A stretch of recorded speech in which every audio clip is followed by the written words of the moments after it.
Our neighborhood, nestled in what used to be farmland, was now a perfectly planned community. Perfectly planned, that is, according to the Harmony Oaks Association, or HOA, as we all bitterly called it. Every lawn had to be the same shade of green, every house painted in one of 5 approved colors, and heaven forbid you left your trash cans out for more than 12 hours. They watched everything. Me. I'm a gardener. Always have been. My grandma taught me to coax life from the soil, and I find peace digging in the dirt. Before the HOA, my little patch of land was a riot of color and fragrance. Roses climbed trellises, sunflowers towered over the fence, and herbs spilled out of their pots in fragrant disarray. It was my happy place. Then came the letter. It wasn't the first. Oh no. The first one was about the unapproved bird bath, too rustic, apparently. Then it was the gnome, too whimsical. But this one felt personal. It was a formal violation notice, citing multiple offenses against the sacred neighborhood aesthetic guidelines. My garden, it seemed, was an eyesore. I sighed, looking out at my beloved roses. They were beautiful, vibrant, and, according to the HOA, a blight on the community. The letter demanded I remove several plants, trim everything to within an inch of its life, and submit a detailed landscaping plan for approval. My first instinct was to fight. To argue that beauty is subjective, that my garden brought joy to the neighborhood, at least, I thought it did, and that the HOA was being ridiculously controlling. But I knew that would be a losing battle. They had the power, the rules, and the endless supply of passive-aggressive letters. So, I decided to get creative. Very creative. The dreaded letter was crisp and official, printed on thick, expensive paper, as if to emphasize its importance. The subject line, in bold, screamed violation notice, landscape noncompliance. I swear, just reading it made my blood pressure rise. Inside, it was even worse. Each violation was listed with meticulous detail, citing specific sections of the HOA's lengthy rulebook. Unapproved plant species, Rosa spp. Exceeding permitted height. That was about my prize-winning climbing roses. Ground cover, various herbs, deemed inconsistent with neighborhood standards. My chamomile lawn was apparently an offense to good taste. And then, the kicker, overall landscape design lacks uniformity and creates a visually disruptive appearance. Visually disruptive?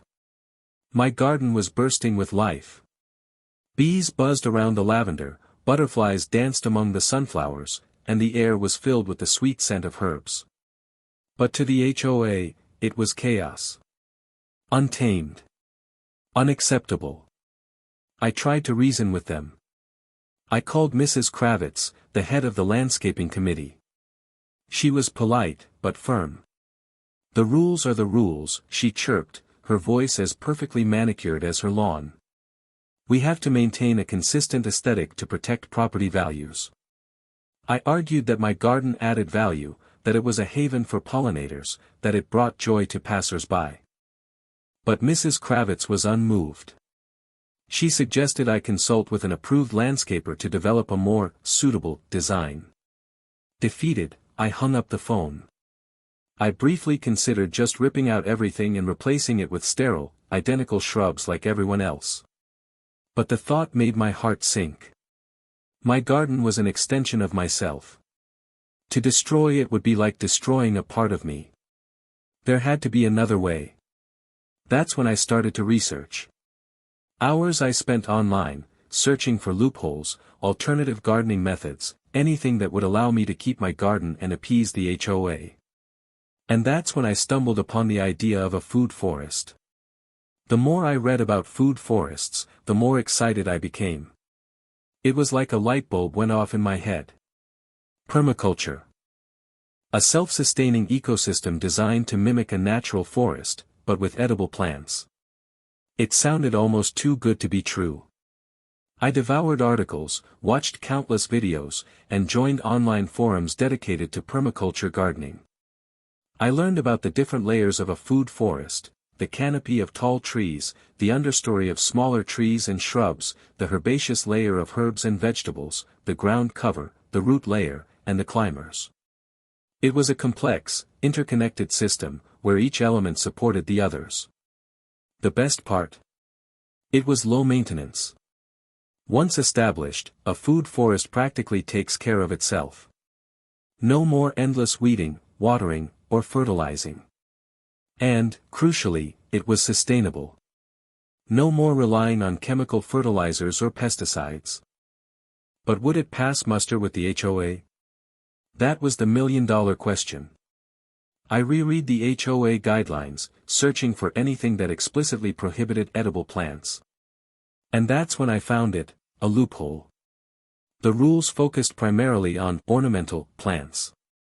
There was nothing that said I couldn't plant fruit trees, berry bushes, or vegetable gardens, as long as they were well-maintained and didn't detract from the overall aesthetic.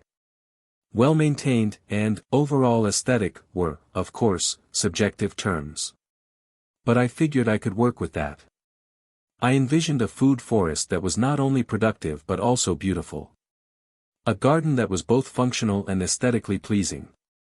A garden that even Mrs. Kravitz might grudgingly admire. The more I planned, the more confident I became. This wasn't just about appeasing the HOA. It was about creating something truly special. Something that would benefit not only me but also the environment and the community. It was about turning my little patch of suburban lawn into a thriving, sustainable ecosystem. It was about taking back control of my garden and my life. Planning the food forest became my obsession. I spent hours poring over seed catalogs, researching native edible plants that would thrive in our climate. I learned about the importance of soil health, water conservation, and attracting beneficial insects. My dining room table transformed into a design studio. Spread across its surface were sketches, maps, and lists of plants. I considered the existing landscape, the direction of sunlight, the drainage patterns, the prevailing winds. I wanted to create a food forest that was not only productive but also aesthetically pleasing, a harmonious blend of form and function. I decided to start with a few key fruit trees, apple, pear, and plum. I chose varieties that were disease-resistant and well-suited to our region. Then, I added berry bushes, blueberries, raspberries, and blackberries. These would provide a steady supply of fruit throughout the summer.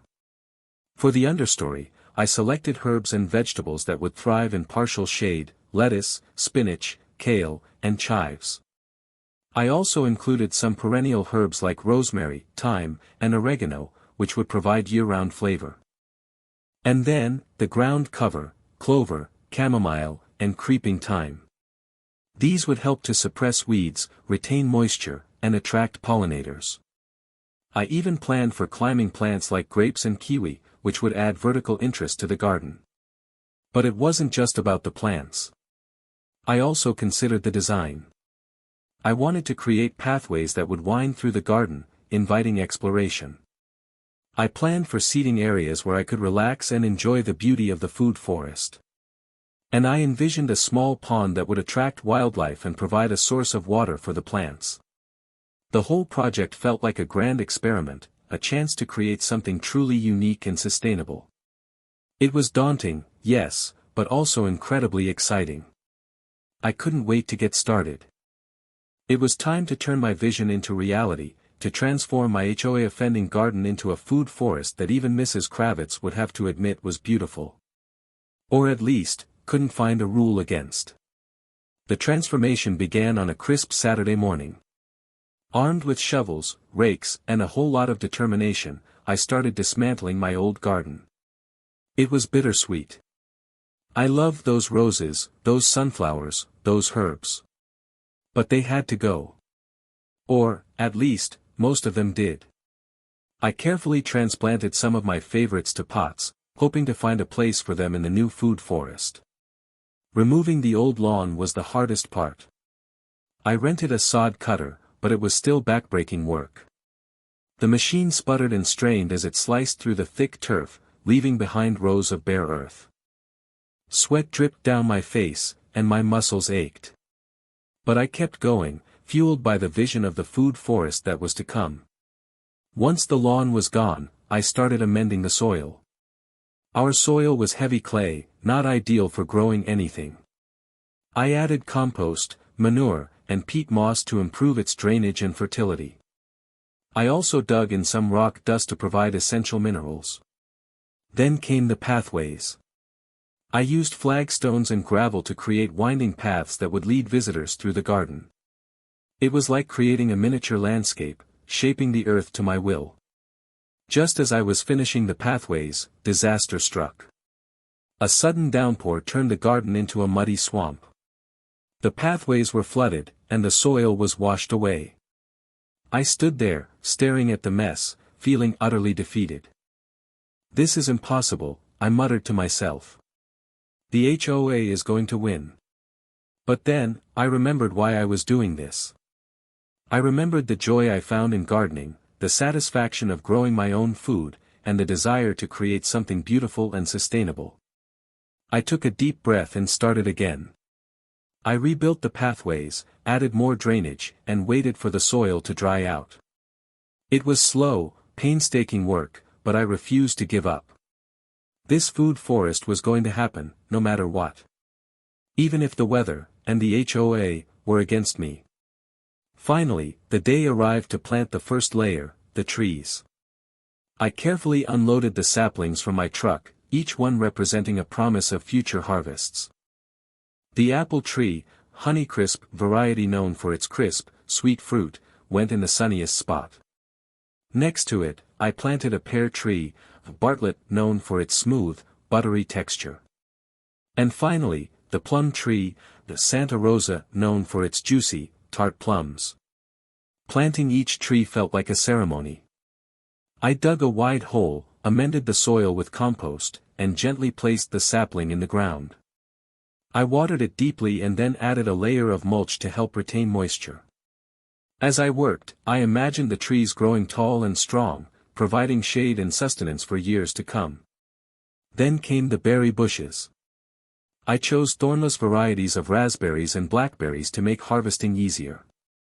I also planted blueberries, which required acidic soil, so I amended the soil with peat moss and sulfur. I selected elderberry bushes, knowing they were both beautiful and produced berries that were great for making jam and syrup. Plus, the birds loved them, and I wanted to attract more wildlife to the garden. Choosing the right varieties was important. I wanted plants that were not only productive but also disease-resistant and well-suited to our local climate. I spent hours researching different options, reading reviews, and consulting with local nurseries. As I stepped back to admire my work, I felt a sense of accomplishment. The food forest was starting to take shape. The trees and bushes were small now, but I knew that with time and care, they would grow into a thriving ecosystem. The planting process wasn't just about putting plants in the ground. It was about creating a foundation for the future. It was about investing in the health of the soil, the health of the environment, and the health of my community. And, hopefully, creating a garden that would stump the HOA. At least for a little while. The next layer was the understory, and that was where the real magic would happen. With the trees and shrubs in place, it was time to focus on the understory, the layer of smaller plants that would fill in the spaces between the larger ones. This was where I could really get creative, incorporating a mix of herbs, vegetables, and flowers to create a tapestry of colors and textures. I started by planting herbs around the base of the fruit trees. I chose herbs like basil, rosemary, and thyme, which are known to attract beneficial insects and deter pests. I also planted some nitrogen-fixing plants like clover and alfalfa, which would help to improve the soil fertility. Next, I added vegetables to the mix. I planted rows of lettuce, spinach, and kale in the shadier areas of the garden.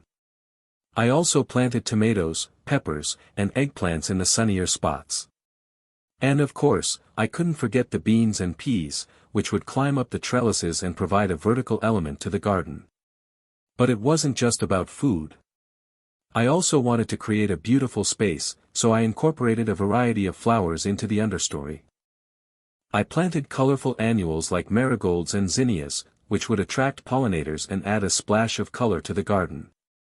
I also planted some perennial flowers like lavender and echinacea, which would provide year-round beauty. Companion planting was key to my strategy. I carefully selected plants that would benefit each other. For example, I planted basil next to my tomatoes to repel tomato hornworms. And I planted marigolds around my vegetables to deter nematodes. As I worked, I couldn't help but smile. The food forest was really starting to come together. The understory was a vibrant mix of colors, textures, and scents. It was a feast for the senses. But more importantly, it was a functional ecosystem. The herbs, vegetables, and flowers were all working together to create a healthy, productive garden. And I knew that with a little bit of care, it would continue to thrive for years to come. Now, to complete the garden, I needed mulch. And lots of it. I hoped this would keep Mrs. Kravitz away for a while. The more natural the garden looked, the less likely she would be to complain. Or so I hoped. Mulch was the final piece of the puzzle. I opted for a combination of wood chips and straw, creating a thick layer around the plants to suppress weeds, retain moisture, and enrich the soil as it decomposed. The wood chips gave the garden a natural, woodland feel, while the straw helped to reflect sunlight and keep the soil cool. Watering was also crucial, especially during the first few weeks after planting. I installed a simple drip irrigation system that would deliver water directly to the roots of the plants, minimizing water waste. I also collected rainwater in barrels to supplement the irrigation system. With the planting and mulching complete, the food forest was finally taking shape. It was a far cry from the manicured lawns and sterile shrubs that dominated the neighborhood. It was wild, untamed, and bursting with life. I knew it was only a matter of time before the HOA noticed. But I was ready for them. I had done my research, followed the rules, as much as possible, and created a garden that was both beautiful and functional. I even made a point of inviting Mrs. Kravitz over for a tour. I showed her the fruit trees, the berry bushes, the herbs, and the vegetables. I explained the concept of companion planting and the benefits of permaculture. She listened politely, but I could tell she was skeptical. "It's very unconventional," she said, her nose wrinkling slightly. "But I suppose it's technically within the guidelines." I breathed a sigh of relief. It wasn't a ringing endorsement, but it was enough. For now, at least. As the weeks turned into months, the food forest began to flourish. The trees grew taller, the bushes produced berries, and the vegetables ripened. The garden was alive with the sounds of bees buzzing, birds singing, and crickets chirping. It was a haven for wildlife and a source of fresh, organic food. And it was all mine. Well, mostly mine. The squirrels seemed to think they had a stake in the berry crop. I felt a sense of pride and accomplishment. I had taken a patch of suburban lawn and transformed it into a thriving ecosystem. I had defied the HOA and created something truly special. And I had learned a valuable lesson, that with a little bit of creativity and determination, anything is possible. Just when I thought I was in the clear, I saw the familiar figure of Mr. Henderson, the HOA inspector, strolling down the sidewalk. He stopped in front of my house, his eyes scanning my food forest with a mixture of curiosity and suspicion. My heart sank. He spent a long time examining the garden, walking slowly along the pathways, peering at the plants, and making notes on his clipboard. I watched him from my window, feeling a knot of anxiety tighten in my stomach. What was he going to find wrong this time? Finally, he rang the doorbell. I took a deep breath and opened the door. "Good morning, Mr. Henderson," I said, trying to sound casual. "Good morning," he replied, his tone neutral. "I'm just doing a routine inspection of the neighborhood landscaping." "Of course," I said, trying to keep my voice steady. "Come on in. I'll give you the grand tour." As we walked through the garden, Mr. Henderson peppered me with questions. "What are these plants? Are they all edible? Are you sure they're not going to get too tall? I answered his questions patiently, explaining the benefits of each plant and how I was managing its growth. I even offered him a taste of some of the berries. He cautiously popped one in his mouth. Not bad, he admitted.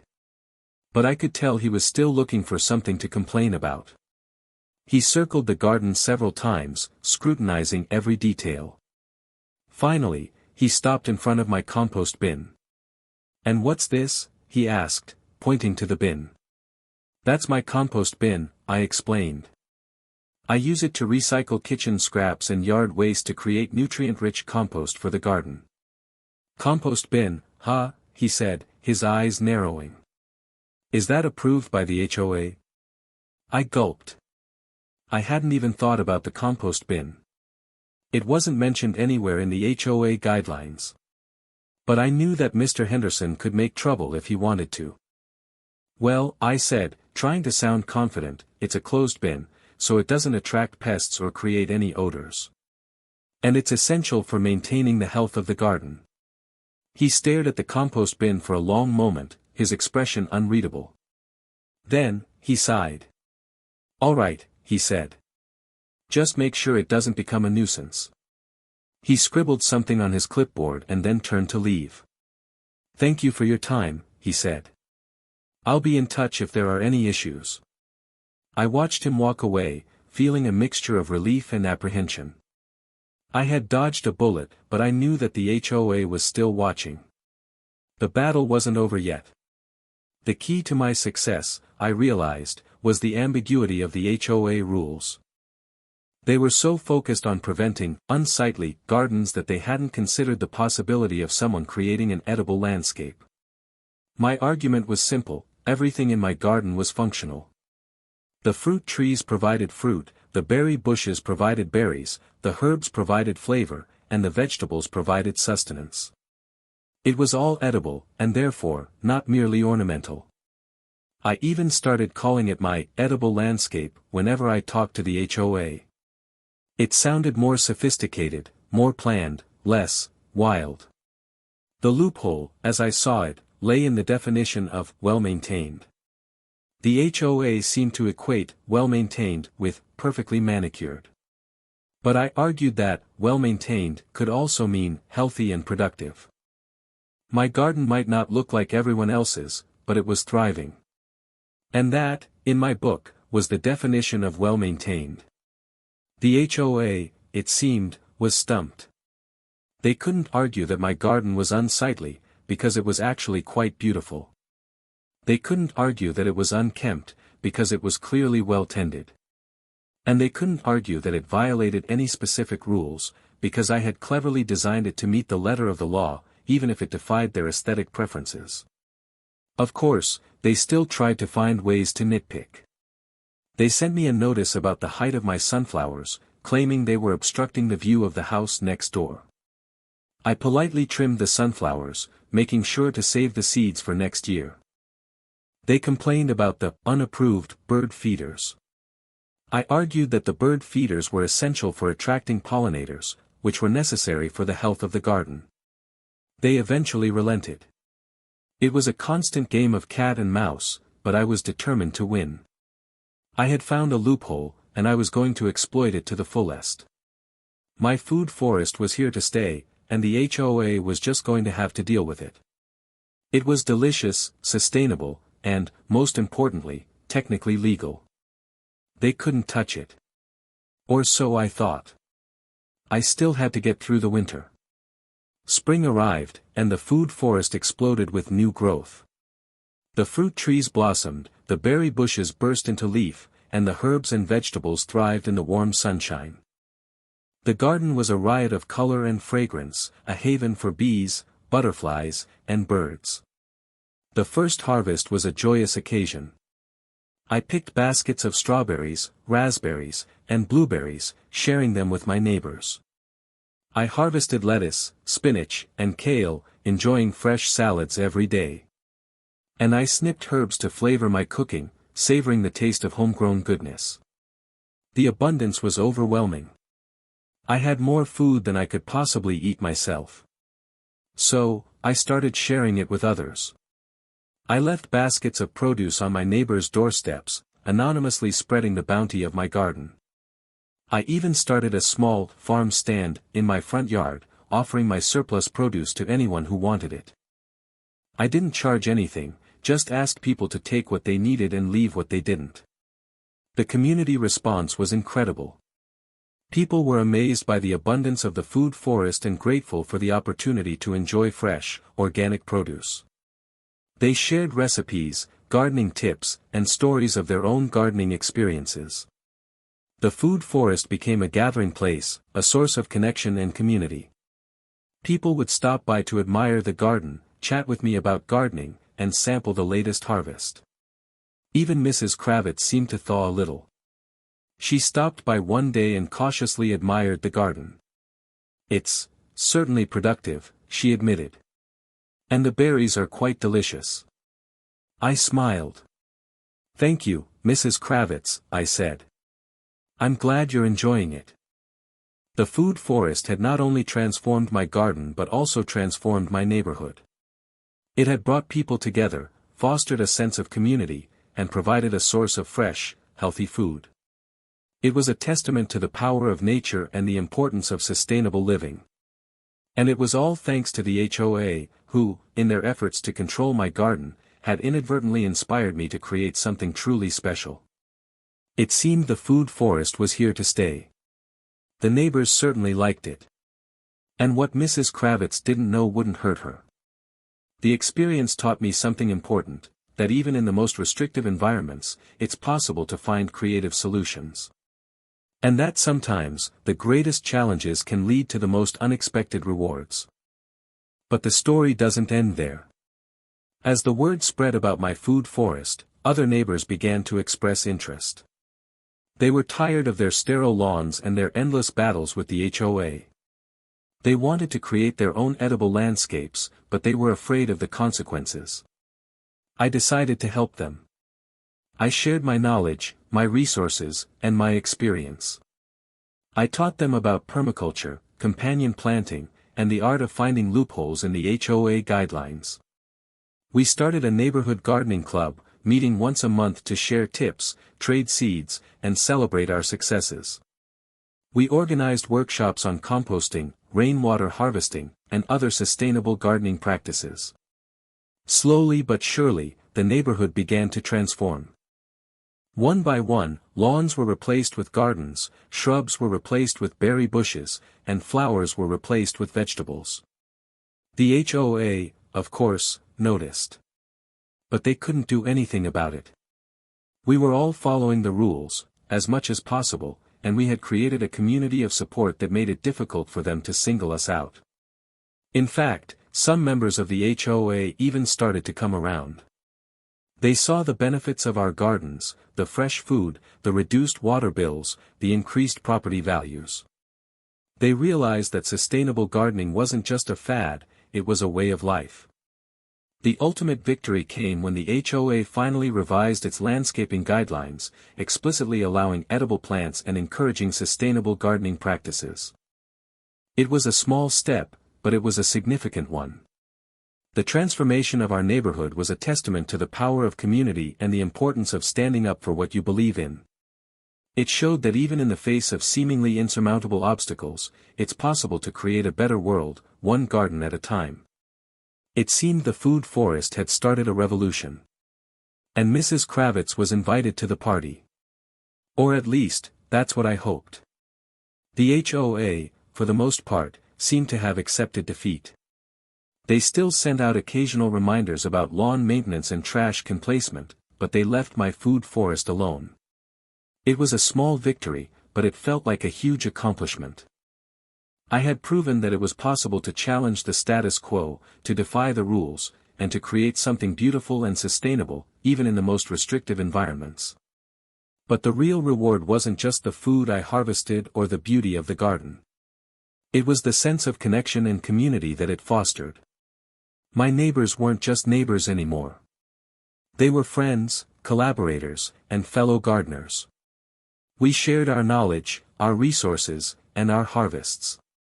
We celebrated each other's successes and supported each other through challenges. The food forest had brought us together, transforming our neighborhood from a collection of isolated houses into a thriving community. And it had all started with a letter from the HOA. Looking back, I realized that the HOA had actually done me a favor. If they hadn't sent me that violation notice, I never would have discovered the joys of permaculture, the power of community, and the satisfaction of challenging the status quo. The food forest had become more than just a garden. It was a symbol of hope, resilience, and the power of the human spirit. It was a reminder that even in the most sterile and controlled environments, it's possible to create something beautiful, sustainable, and life-affirming. And it was all thanks to a little bit of creativity, a lot of hard work, and a healthy dose of defiance. The battle with the HOA was finally over. I had won. And so had the neighborhood. Even Mrs. Kravitz's lawn looked a little greener these days. Perhaps she was using some of my compost. But the biggest lesson I learned was that gardening is more than just a hobby. It's a way of life. It's a way to connect with nature, to nourish your body and soul, and to build community. And it's a way to make the world a better place, one seed at a time. But what about the future? What were my plans for the food forest now that I had, mostly, won the battle with the HOA? First, I wanted to expand it.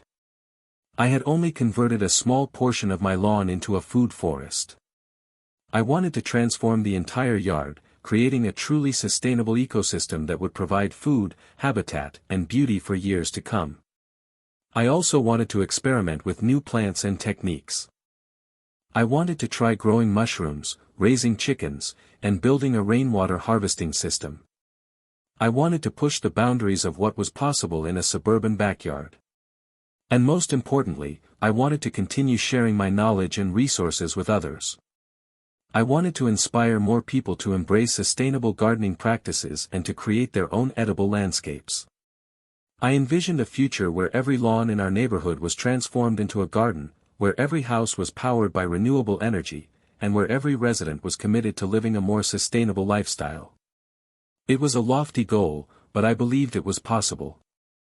And I knew that it all started with one small seed, one act of defiance, and one food forest that dared to challenge the status quo. I started researching different grants and programs that could help fund our neighborhood's transition to sustainable living. I contacted local nurseries and garden centers, seeking partnerships and discounts for our gardening club members. I even started writing a blog, documenting my experiences and sharing tips and advice with other gardeners.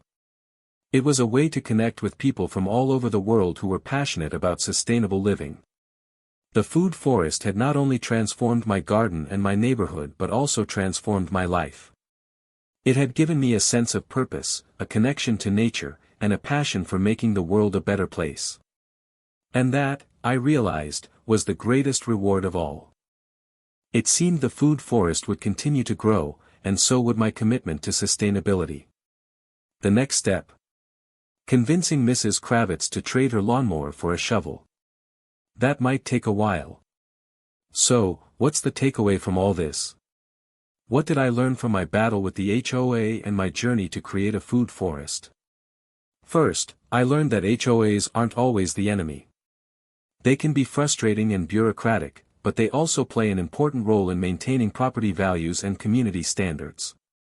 It's important to understand their rules and regulations, but it's also important to advocate for change when those rules are unreasonable or outdated.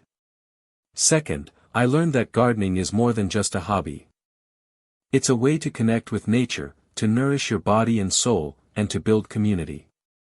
It's a way to reduce your carbon footprint, to support local ecosystems, and to make the world a more beautiful and sustainable place. Third, I learned that community is everything. Without the support of my neighbors, I never would have been able to challenge the HOA and create the food forest. Together, we were stronger, more resilient, and more effective.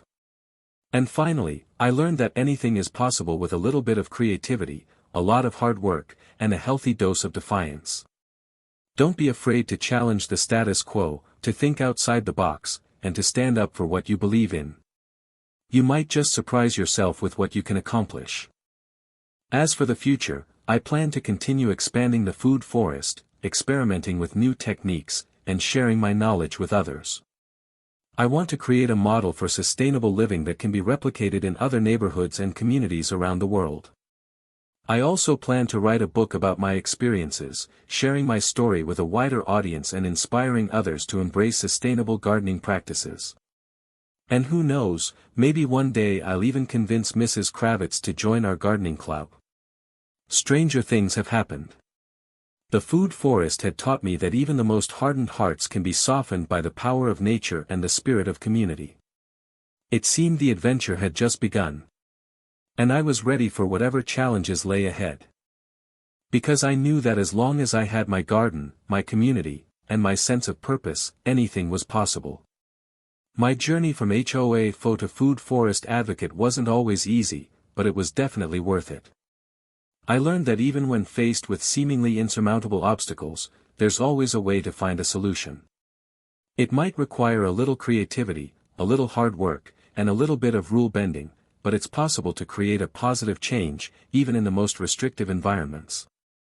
So, if you're thinking about starting your own food forest, or any kind of sustainable gardening project, I encourage you to go for it. Don't let the HOA, the neighbors, or your own doubts hold you back. The rewards are well worth the effort. Not only will you be providing yourself with fresh, healthy food, but you'll also be contributing to a more sustainable future. You'll be reducing your carbon footprint, supporting local ecosystems, and building community. And who knows, you might even inspire others to follow your lead. You might just spark a revolution in your neighborhood, transforming it from a sterile landscape of lawns and shrubs into a vibrant ecosystem of gardens and food forests. Remember, every little bit helps. Even if you only have a small balcony or a tiny patch of land, you can still make a difference. Plant a few herbs, grow some vegetables, or add some flowers to attract pollinators. Every little bit counts. And don't be afraid to challenge the status quo. If you think the rules are unfair or outdated, speak up. Advocate for change. You might be surprised by how much power you have to influence your community. The food forest has taught me that one person can make a difference. That even in the face of adversity, it's possible to create a better world. And that sometimes, the greatest rewards come from the most unexpected places. So, go out there and get gardening. The planet, and your community, will thank you for it. And who knows, maybe one day you'll even be able to say, the HOA tried to find me for my garden, so I turned it into a food forest they can't touch. It's a pretty great feeling, trust me. Now, if you'll excuse me, I need to go check on my compost. I think Mrs. Kravitz might be sneaking some.